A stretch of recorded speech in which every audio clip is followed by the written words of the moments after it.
And good morning, everyone. My name is WA00031, and today we're talking about nonverbal communication in health and social care, analyzing the strengths, limitation on nonverbal communication in health and social care. Most people think this communication is only about speaking, but actually we communicate all the time without using words. Our body language, facial expression, or even way we look at someone can say much more.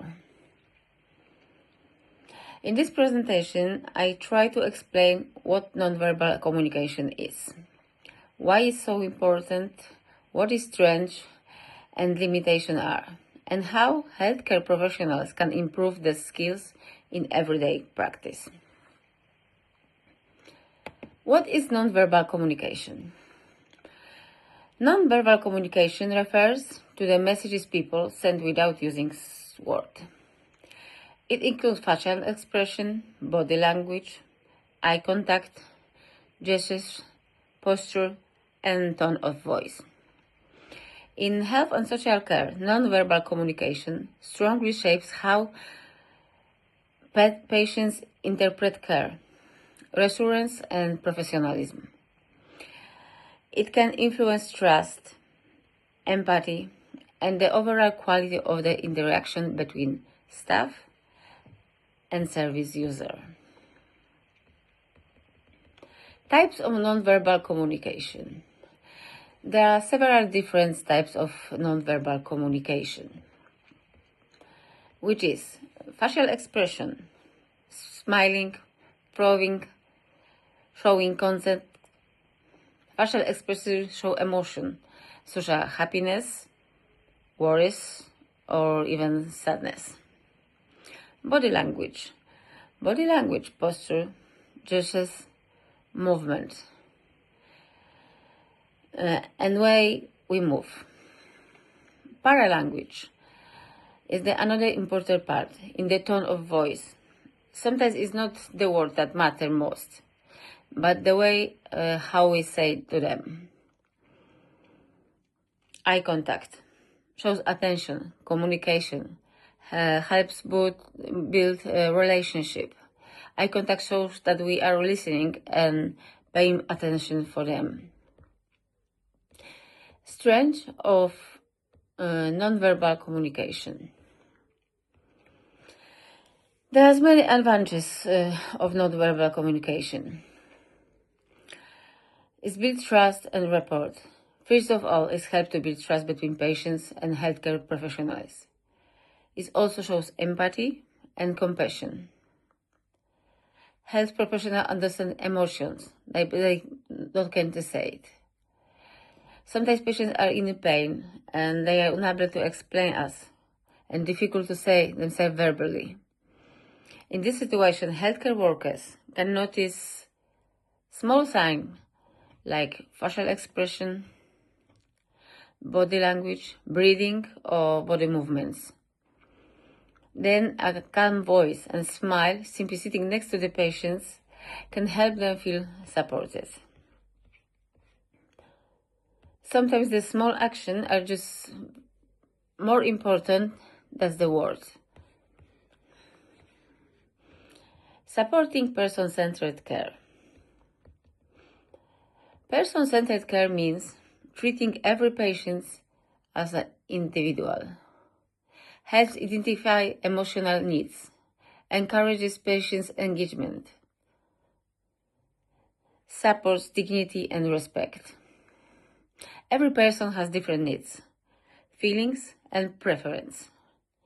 Nonverbal communication helps professionals understand these needs even what patients don't say much.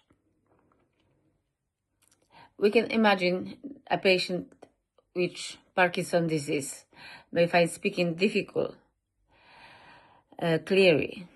The nurse noticed that they point his shoulder and witness when moving. Instead of waiting for them to explain everything, a nurse can notice the gestures, facial expressions, and respond quickly. Interest are waiting for him The nurse responds to the gestures.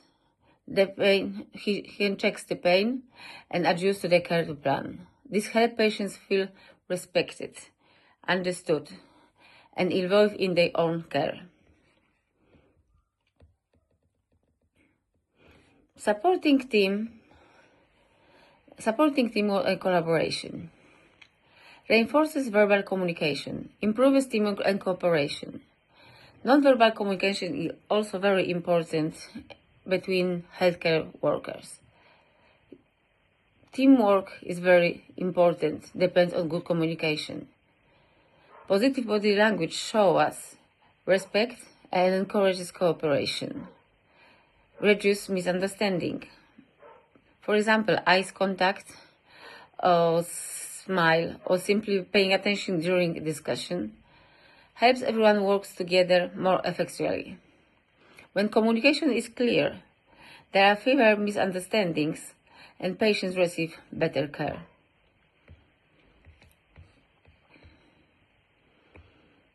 Limitation of non-verbal communication.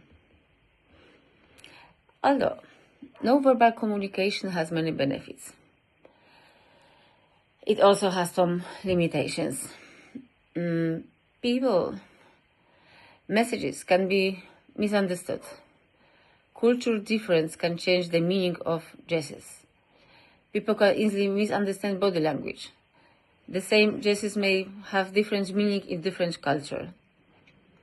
For example, if some cultures avoiding eye contact show respect, while in others it may look like someone isn't interested.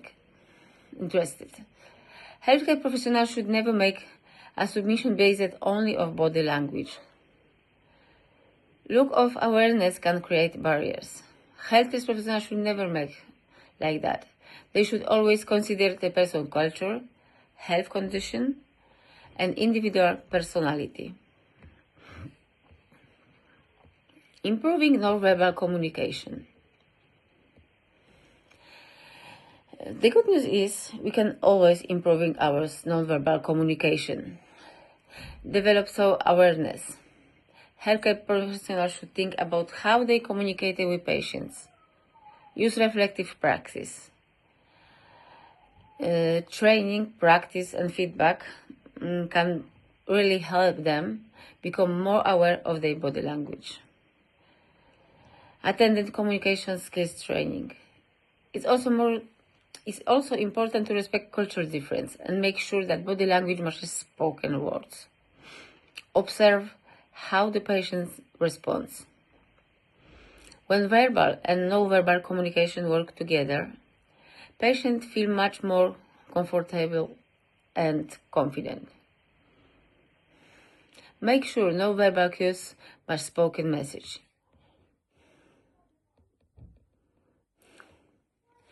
To finish my presentation, I would like to say non-verbal communication is a vital part of healthcare communication. It helps build trust, build empathy and understanding. It supports person-centered care and teamwork. It can also create problems if it is misunderstanding. Healthcare professionals should continue developing their communication skills to provide safe and effective care. When used well, non-verbal communication helps make care feel respectful, responsive, and like a human. That's why healthcare professionals should continue improving their communication skill. Thank you very much for listening.